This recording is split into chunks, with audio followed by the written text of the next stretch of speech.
बिस्मिल्लाहिर्रहमानिर्रहीम। लाखों करोड़ों दुरूदो सलाम मोहम्मद मुस्तफ़ा सल्लल्लाहु अलैहि वसल्लम और आले मोहम्मद पर। मैं हूं मर्दराज गोंदल। पाकिस्तान में जहां बहुत सारी तब्दीलियां आई हैं, उसमें एक सहाफ़ियों की तारीफ भी तब्दील हो गई है। और आजकल सहाफ़ी वो है जो सिर्फ नून लीग की और पीपल्स पार्टी के हक में बात करे और तहरीक इंसाफ और इमरान खान के मुखालिफ बात करे, और ये वाहिद उसूल पाकिस्तान के अंदर है। वरना हमेशा अपोजिशन के हक में बात की जाती है, हुकूमत को सवाल किया जाता है, लेकिन पाकिस्तान में ऐसा नहीं है। एक ऐसे ही सो कॉल्ड सहाफ़ी जो नून लीग के बुनियादी तौर पे माउथ पीस है, उनके स्पोक्स पर्सन है, लेकिन वो खुद साख्ता सहाफ़ी भी हैं, उन्होंने आज फरमाया कि जनाब नवाज शरीफ जब लाहौर के एयरपोर्ट के ऊपर उतरेगा तो आधा इलेक्शन तो वहीं से जीत जाएगा। अब सवाल यह पैदा होता है, नवाज शरीफ को जहाज में बिठाएगा कौन? सवाल यह है कि नवाज शरीफ को लंदन से लाहौर लाएगा कौन? यह बड़ा अहम सवाल है। और अगर मियां साहब इलेक्शन यूं जीतना चाहते हैं कि अपने मुखालिफों को जेल में डाल के और ताकतवरों के सामने मुतालबात करके, और मियां साहब की कुल सियासत यह है, तो फिर मेरे ख्याल से हम बड़ी गलत राह के ऊपर हैं।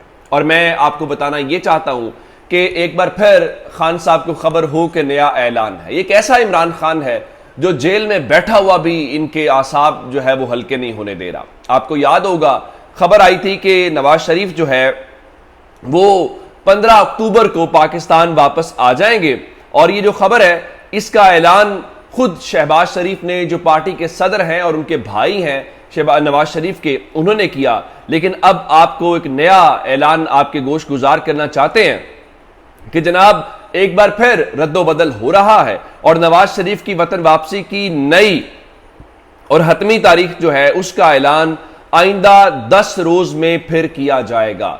यानी अब खबर आज जियो ने तो लगा दी कि नवाज शरीफ ने पहली बार पार्टी रहनुमाओं से बात करते हुए वतन वापसी की तस्दीक कर दी है, और लेकिन तारीख का ऐलान अभी तक नहीं हो पाया। अब मालूम नहीं है कि वो जो तारीख दी गई थी उस तारीख का क्या बना है। अब इस हवाले से आप क्या कह सकते हैं?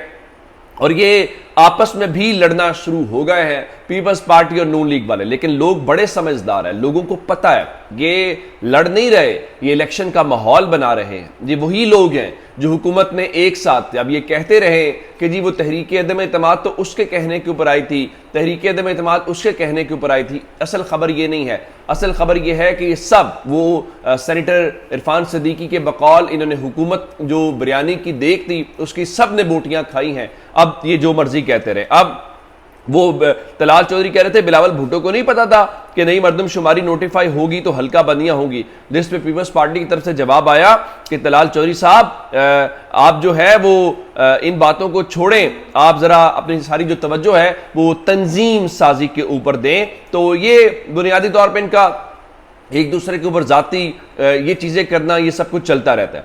अच्छा, आपको एक बात जो और बताना चाहता हूं वो इमरान खान से मुतल्लिक है। और आप जानते हैं कि इमरान खान की आज जमानत की दरख्वास्त थी, इमरान खान की भी और शाह महमूद कुरैशी की भी। ये बड़ा ही अहम मामला है कि कल जज साहब जो है अबुल असनाद जुल्करनैन साहब कल अदालत तशरीफ लाए, चौधरी परवेज इलाही का रिमांड दे दिया।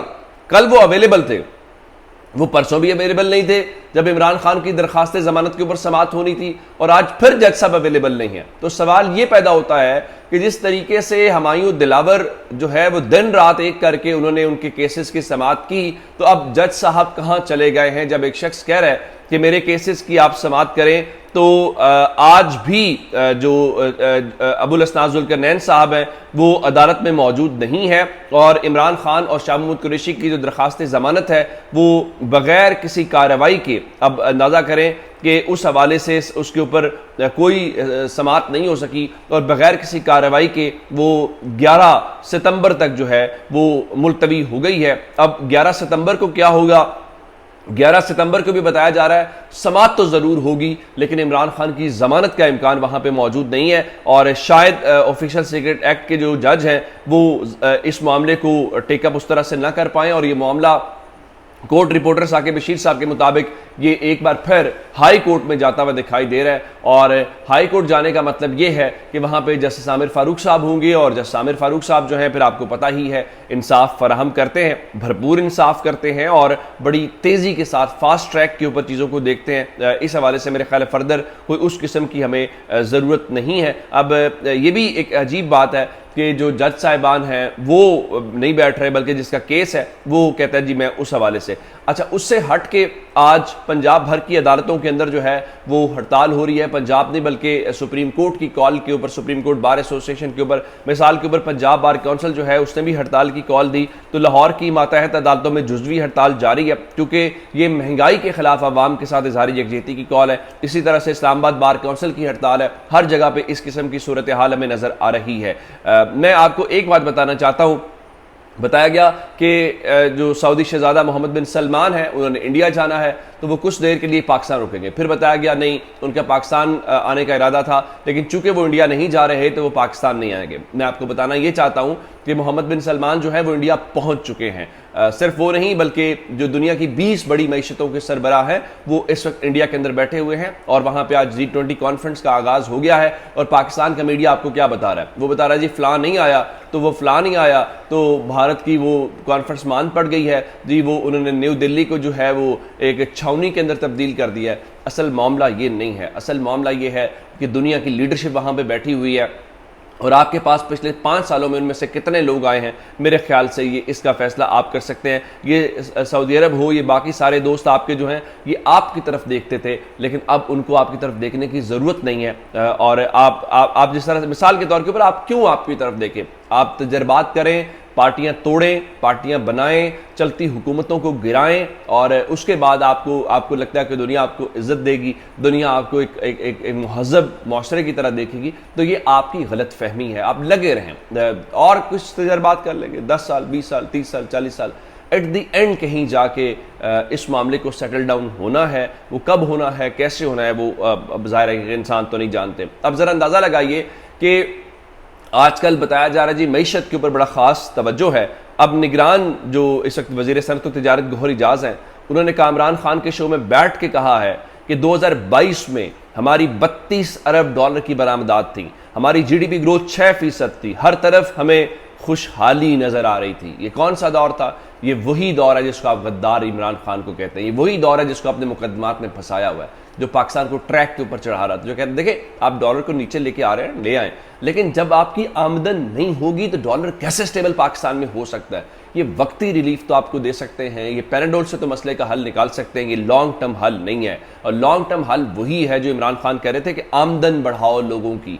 अब अंदाजा कीजिए कि पाकिस्तान में सिचुएशन क्या हो चुकी है। लग ये रहा है कि एक ज़माने में हम सुनते थे कि इंडिया के अंदर वायसराय होता था, आजकल वही सूरत हाल जो है वो अमरीकी सफ़ीर की पाकिस्तान में मालूम होती है, जो मुख्तलिफ लाइनें मिलाते हुए नज़र आ रहे हैं। कभी वो IG पंजाब के ऑफिस में पहुंच जाते हैं, कभी वो पंजाब के वज़ीर आला से मिलते हैं, कभी वो गौहर एजाज से मिलते हैं। अब उन्होंने जो निगरान वज़ीर मवासलात और रेलवे हैं शायद अशरफ तारड़, उनके साथ अमरीकी सफ़ीर की मुलाकात हुई है। तो हमें तो ये लग रहा है कि चलें, अमरीकी सदर तो इंडिया में आए हुए हैं और उनको जिस तरीके से उनका वहाँ पे रिसीविंग हुई वो भी हमारे सामने है, लेकिन हमें तो ये लगता है कि अमरीकी सदर तो चले भारत आया, उनके हमें तो एक अमरीकी सफ़ीर भी हमारे ऊपर भारी है, और वो भी हमें जिस तरह हाँकता हुआ नज़र आ रहा है, और हम उसके सामने पूरा सिस्टम जो है इस तरह से नज़र आ रहा है। चलिए, ये बातें अपनी जगह के ऊपर हैं और हमें इसके ऊपर गौर व फिक्र करने की ज़रूरत है। मोहसिन दावड़ बैठे हुए थे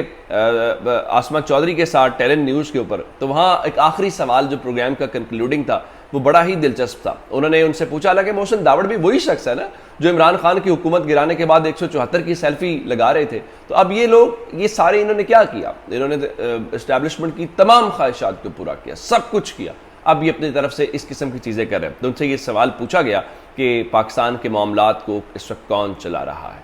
उन्होंने जो नाम लिया आप जानते हैं कि वो कौन सी शख्सियत हैं।